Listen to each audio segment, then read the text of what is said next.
KCET ಮತ್ತು NEET first round result publish ಆದ ನಂತರ ನಮಗೆ ನೆಕ್ಸ್ಟ್ ಕೆಲಸ ಇರೋದು ಚಾಯ್ಸ್ ಎಂಟ್ರಿನ ಮಾಡೋದು. ಅಂದರೆ ಇವಾಗ ಈ ಒಂದು ರೌಂಡಲ್ಲಿ ಯಾರಿಗಾದ್ರೂ ಸೀಟ್ ಅಲಾಟ್ಮೆಂಟ್ ಆಗಿದ್ದರೆ ಅವರು ಚಾಯ್ಸ್ ಎಂಟ್ರಿನ ಮಾಡೋದಿರುತ್ತೆ. ಸೊ ಇವಾಗ ನಮಗೆ ಚಾಯ್ಸ್ ಎಂಟ್ರಿ ಮಾಡೋಕ್ಕೆ ಆ ಲಿಂಕ್ನ ಕೊಟ್ಟಿರ್ತಾರೆ KA ದವರು. ನೀವು KA ವೆಬ್ಸೈಟ್ಗೆ ಬಂದು ಇಲ್ಲಿ ನಮಗೆ UCET ಮತ್ತು UG NET ಕ್ಯಾಂಡಿಡೇಟ್ಗೆ ಸಪ್ರೇಟಾಗಿ ಲಿಂಕ್ನ ಕೊಟ್ಟಿರ್ತಾರೆ. ಸೊ ಇದರಲ್ಲಿ ನೀವು ಯಾವುದಾದ್ರೂ ಲಿಂಕ್ನ ಕ್ಲಿಕ್ ಮಾಡಿ ಲಾಗಿನ್ ಆಗಿ ಚಾಯ್ಸ್ ಎಂಟ್ರಿನ ಮಾಡೋದಿರುತ್ತೆ. ಸೊ ಇಲ್ಲಿ ನೀವು ಕ್ಲಿಕ್ ಮಾಡಿದಾಗ ನಿಮಗೆ ಫಸ್ಟಿಗೆ CET ನಂಬರ್ನ ಎಂಟ್ರ್ ಮಾಡೋಕ್ಕೆ ಕೇಳುತ್ತೆ. CET ನಂಬರ್ನ ಎಂಟ್ರ್ ಮಾಡಿ ನೀವು ಸಬ್ಮಿಟ್ ಮಾಡಿದ್ರೆ, ಅಂದರೆ ಕ್ಯಾಪ್ಚರ್ನ ಎಂಟ್ರ್ ಮಾಡಿ ಸಬ್ಮಿಟ್ ಮಾಡಿದ್ರೆ ಮತ್ತೊಮ್ಮೆ ನೀವು ಲಾಗಿನ್ ಆಗಬೇಕಾಗುತ್ತೆ. ಅಂದರೆ ಆಪ್ಷನ್ ಎಂಟ್ರ್ ಮಾಡೋಕ್ಕೆ ಯಾವ ಥರ ಲಾಗಿನ್ ಆಗಿದ್ರಿ ಅದೇ ಥರ ಸೇಮ್ ಲಾಗಿನ್ ಆಗಬೇಕಾಗುತ್ತೆ. ಸೊ ಲಾಗಿನ್ ಆದ ನಂತರ ನಿಮಗೆ ಈ ಥರ 3 ಬಾಕ್ಸಸ್ ಕಾಣುತ್ತೆ. ಸೊ ಈ ಒಂದು ಬಾಕ್ಸಲ್ಲಿ ನಿಮಗೆ ಬಾಟಮಲ್ಲಿ ಚಾಯ್ಸ್ ಎಂಟ್ರಿ ಲಿಂಕ್ನ ಕೊಟ್ಟಿರ್ತಾರೆ. ಸೊ ಈ ಒಂದು ಲಿಂಕ್ ಮೇಲೆ ಕ್ಲಿಕ್ ಮಾಡಿ ನೀವು ಯಾವುದಾದ್ರು ಒಂದು ಚಾಯ್ಸ್ನ ಎಂಟ್ರ್ ಮಾಡೋದಿರುತ್ತೆ. ಸೊ ಚಾಯ್ಸ್ ಎಂಟ್ರಿ ಮಾಡೋಕ್ಕಿಂತ ಮುಂಚೆ ಎಲ್ಲ ಚಾಯ್ಸದ್ದು ಮೀನಿಂಗ್ ನಿಮಗೆ ಗೊತ್ತಿರಬೇಕಾಗುತ್ತೆ. ನೀವು ಒಂದು ಸಲ ಪೇರೆಂಟ್ಸ್ ಜೊತೆ ಇದ್ರ ಬಗ್ಗೆ ಡಿಸ್ಕಸ್ ಮಾಡಿ. ಸೊ ಫೈನಲ್ ಡಿಸಿಷನ್ ಆದ ನಂತರ ನೀವು ಯಾವುದಾದ್ರು ಒಂದು ಚಾಯ್ಸ್ನ ಎಂಟ್ರ್ ಮಾಡೋದಿರುತ್ತೆ. ಸೊ ಚಾಯ್ಸ್ ಎಂಟ್ರಿನ ಮಾಡಿ ಚಾಯ್ಸ್ ಎಂಟ್ರಿ ಮಾಡಿದ್ದು ಪ್ರಿಂಟ್ನ ತೊಗೋಬೇಕಾಗುತ್ತೆ. ಆಮೇಲೆ ಇದರಲ್ಲಿ ಯಾರಾದರೂ ಚಾಯ್ಸ್ 1ನ ಎಂಟ್ರ್ ಮಾಡಿದರೆ ಅವರು ಅಡ್ಮಿಷನ್ ಮಾಡ್ಕೊಂಬರೋದಿರುತ್ತೆ. ಬಟ್ ಯಾರಾದರೂ ಚಾಯ್ಸ್ 2 ಅಥವಾ ಚಾಯ್ಸ್ 3ನ ಎಂಟ್ರ್ ಮಾಡಿದರೆ ಏನು ಮಾಡೋದು ಬೇಕಾಗಿಲ್ಲ. ಸೊ ಅವರು ನೆಕ್ಸ್ಟ್ ರೌಂಡ್ವರೆಗೆ ವೇಟ್ ಮಾಡೋದಿರುತ್ತೆ. ಸೊ ಇವಾಗ KCET ವಿದ್ಯಾರ್ಥಿಗಳಿಗೆ ಸಿಂಪಲ್ ಆಗಿರುತ್ತೆ, ಬಟ್ ನೀಟ್ ವಿದ್ಯಾರ್ಥಿಗಳಿಗೆ ಸ್ವಲ್ಪ ಡಿಫ್ರೆಂಟ್ ಇರುತ್ತೆ.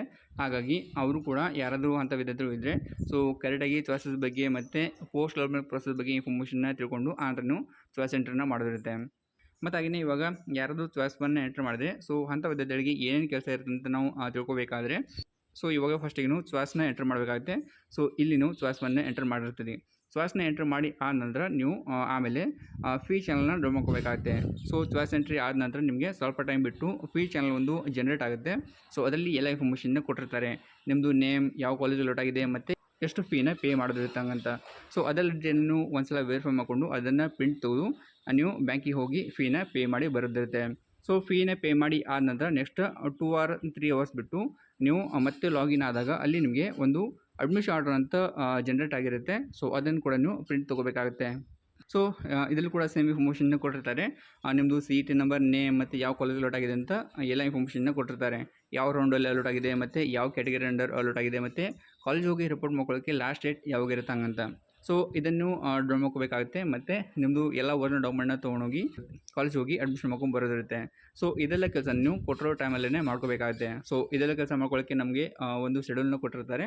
ಸೊ ಆ ಒಂದು ಶೆಡ್ಯೂಲ್ ಪ್ರಕಾರ ನೀವು ಎಲ್ಲ ಕೆಲಸನ ಮಾಡ್ಕೊಳ್ಳೋದಿರುತ್ತೆ. ಸೊ ನೆಕ್ಸ್ಟ್ ಬಂದುಬಿಟ್ಟು ಇವಾಗ ಏನೇನು ಡಾಕ್ಯುಮೆಂಟ್ ಬೇಕು ಅಂತ ಕೆಲವರು ಕೇಳ್ತಾ ಇದ್ರಿ. ಸೊ ಇಲ್ಲಿ ನಾವು ಸಿಂಪಲ್ಲಾಗಿ ಹೇಳೋದಾದರೆ ಸೊ ಫಸ್ಟಿಗೆ ನಿಮ್ಮದು ವೆರಿಫೈ ಸ್ಲಿಪ್ ಮೇಲೆ ಏನೇನು ಡಾಕ್ಯುಮೆಂಟ್ ಮೆನ್ಷನ್ ಆಗಿರುತ್ತಲ್ಲ, ಏನೇನು ಡಾಕ್ಯುಮೆಂಟ್ನ ನೀವು ವೆರಿಫೈ ಮಾಡ್ಕೊಂಡಿರ್ತೀರಿ ಅಥವಾ ಯಾವ ಡಾಕ್ಯುಮೆಂಟ್ ಮುಂದ್ಗಡೆ ಎಸ್ ಅಂತ ಬಂದಿದೆ ಸೊ ಅದೆಲ್ಲ ಡಾಕ್ಯುಮೆಂಟ್ನ ನೀವು ಕಂಪಲ್ಸರಿಯಾಗಿ ತೊಗೊಂಡು ಹೋಗಬೇಕಾಗುತ್ತೆ. ಅದಾಂತರ ನೆಕ್ಸ್ಟ್ ಬಂದುಬಿಟ್ಟು ಫೀ ಪೇ ಮಾಡಿದ್ದು ಚಾನಲ್ ಒಂದು ತೊಗೊಂಡು ಹೋಗಬೇಕಾಗುತ್ತೆ ಮತ್ತು ಅಡ್ಮಿಷನ್ ಆರ್ಡರ್ ಒಂದು ತೊಗೊಂಡು ಹೋಗಬೇಕಾಗುತ್ತೆ. ಮತ್ತು ಹಾಗೆಯೇ ಅದ್ರ ಜೊತೆಗೆ ಆಧಾರ್ ಕಾರ್ಡ್ ಆಗಿರ್ಬೋದು ಮತ್ತು ಬ್ಯಾಂಕ್ ಪಾಸ್ಬುಕ್ ಆಗಿರ್ಬೋದು ಮತ್ತು ಫೋಟೋ ಆಗಿರ್ಬೋದು, ಇದೆಲ್ಲ ಡಾಕ್ಯುಮೆಂಟನ್ನು ತೊಗೊಂಡು ಹೋಗಬೇಕಾಗುತ್ತೆ. ಸೊ ಇವಾಗ ನಿಮಗೆ ಅಡ್ಮಿಷನ್ ಮಾಡ್ಕೊಳ್ಳೋಕ್ಕೆ ಎಷ್ಟೇ ಡಾಕ್ಯುಮೆಂಟ್ ಇಂಪಾರ್ಟೆಂಟ್ ಆಗಿರುತ್ತೆ. ಸೊ ಫಸ್ಟಿಗೆ ವೆರಿಫೈ ಸ್ಲಿಪ್ ಮೇಲೆ ಏನು ಡಾಕ್ಯುಮೆಂಟ್ ಇರುತ್ತೆ ಅದೆಲ್ಲ ಡಾಕ್ಯುಮೆಂಟನ್ನು ಅರೇಂಜ್ ಮಾಡ್ಕೊಳ್ಳಿ. ಮತ್ತು ಹಾಗೆಯೇ ಈ ಎಲ್ಲ ಡಾಕ್ಯುಮೆಂಟ್ ಕೂಡ ನೀವು ತೊಗೊಂಡು ಹೋಗಬೇಕಾಗುತ್ತೆ. ಇದ್ರ ಜೊತೆಗೆ ಇನ್ನೊಂದು ಏನು ಹೇಳಿದರೆ ನೀವು CET ಅಪ್ಲಿಕೇಶನ್ ಫಾರ್ಮ್ ಕೂಡ ತೊಗೊಂಡೋಗ್ಬೋದು ಮತ್ತು CET ಅಡ್ಮಿಟ್ ಕಾರ್ಡ್ ಕೂಡ ತೊಗೊಂಡೋಗ್ಬೋದು. ಆದರೆ ಕಾಮನಾಗಿ ಹೇಳೋದಾದರೆ ನಿಮ್ಮದು ಎಜುಕೇಷನ್ ರಿಲೇಟೆಡ್ ಏನೇನು ಡಾಕ್ಯುಮೆಂಟ್ ಇರುತ್ತೆ ಅಥವಾ ಏನೇನು ಸರ್ಟಿಫಿಕೇಟ್ ಇರುತ್ತೆ ಅದೆಲ್ಲ ಡಾಕ್ಯುಮೆಂಟನ್ನು ತೊಗೊಂಡೋದ್ರೆ ನಿಮಗೆ ಅಲ್ಲಿ ಅಡ್ಮಿಷನ್ ಮಾಡೋಕ್ಕೆ ಹೋದಾಗ ಏನೂ ಜಾಸ್ತಿ ಸಮಸ್ಯೆ ಆಗೋಲ್ಲ. ಸೊ ಎಲ್ಲ ಡಾಕ್ಯುಮೆಂಟ್ನ ತೊಗೊಂಡೋಗಿ ಅಡ್ಮಿಷನ್ ಮಾಡ್ಕೊಂಡ್ಬಂದು ಮತ್ತು KA ವೆಬ್ಸೈಟ್ಗೆ ಲಾಗಿನ್ ಆಗಿ ಅಲ್ಲಿ ಕಾಲೇಜ್ ಜಾಯ್ನಿಂಗ್ ರಿಪೋರ್ಟ್ನ ಸಬ್ಮಿಟ್ ಮಾಡೋದಿರುತ್ತೆ. ಸೊ ಇವಾಗ ನೀವು ಜಾಸ್ತಿ ಯೋಚನೆ ಮಾಡೋದನ್ನು ಬೇಕಾಗಿಲ್ಲ. ಸೊ ಇದುವರೆಗೆ ನಾನು ಏನೇ ಸ್ಟೆಪ್ಸ್ನ ಹೇಳಿದ್ದೀನಲ್ಲ ಸೊ ಅಷ್ಟೇ ಸ್ಟೆಪ್ನ ನೀವು ಕಂಪ್ಲೀಟ್ ಮಾಡ್ಕೊಳ್ಳೋದಿರುತ್ತೆ.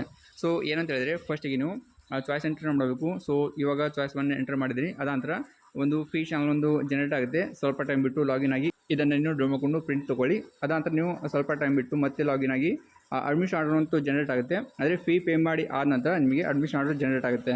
ಸೊ ಇದನ್ನು ಕೂಡ ನೀವು ಡೌನ್ ಮಾಡ್ಕೊಂಡು ಪ್ರಿಂಟ್ ತೊಗೊಳ್ಳಿ ಮತ್ತು ಎಲ್ಲ ಡಾಕ್ಯುಮೆಂಟ್ನ ತೊಗೊಂಡೋಗಿ ಕಾಲೇಜ್ ಹೋಗಿ ಅಡ್ಮಿಷನ್ ಮಾಡ್ಕೊಂಬರ್ರಿ. ಸೊ ಅಡ್ಮಿಷನ್ ಆದ ನಂತರ ನೀವು ಮತ್ತೆ KAಗೆ ಲಾಗಿನ್ ಆಗಿ ಜಾಯ್ನಿಂಗ್ ರಿಪೋರ್ಟ್ನ ಸಬ್ಮಿಟ್ ಮಾಡೋದಿರುತ್ತೆ. ಸೊ ಎಷ್ಟು ಕೆಲಸ ಮಾಡಿದರೆ ನಿಮ್ಮದು ಇಲ್ಲಿ ಎಲ್ಲ ಕೆಲಸ ಮುಗಿಯುತ್ತೆ. ಸೊ ಇವಾಗ ನಾವು ಎಲ್ಲ ಇನ್ಫಾರ್ಮೇಷನ್ನ ತಿಳ್ಕೊಂಡಿವಿ, ಎಲ್ಲ ಸ್ಟೆಪ್ ಬೈ ಸ್ಟೆಪ್ ಇನ್ಫಾರ್ಮೇಷನ್ನ ತಿಳ್ಕೊಂಡಿವಿ ಮತ್ತು ಏನೇನು ಡಾಕ್ಯುಮೆಂಟ್ ಬೇಕಾಗುತ್ತೆ ಕೂಡ ಇನ್ಫಾರ್ಮೇಷನ್ ತಿಳ್ಕೊಂಡಿವಿ. ಸೊ ಇದೇ ಥರ ನೀವು ಮಾಡಿ ನಿಮಗೆ ಏನೂ ಸಮಸ್ಯೆ ಆಗೋಲ್ಲ. ಸೊ ಈ ಒಂದು ಇನ್ಫಾರ್ಮೇಷನ್ ನಿಮಗೆ ಯೂಸ್ಫುಲ್ ಆಗಿದ್ರೆ ವಿಡಿಯೋ ಲೈಕ್ ಮಾಡಿ ಮತ್ತು ಬೇರೆಯವ್ರಿಗೂ ಶೇರ್ ಮಾಡಿ, ಅವರು ಕೂಡ ಈ ಒಂದು ಇನ್ಫಾರ್ಮೇಷನ್ ಯೂಸ್ಫುಲ್ ಆಗ್ಬೋದು. Thanks for watching. ಟಾಟಾ.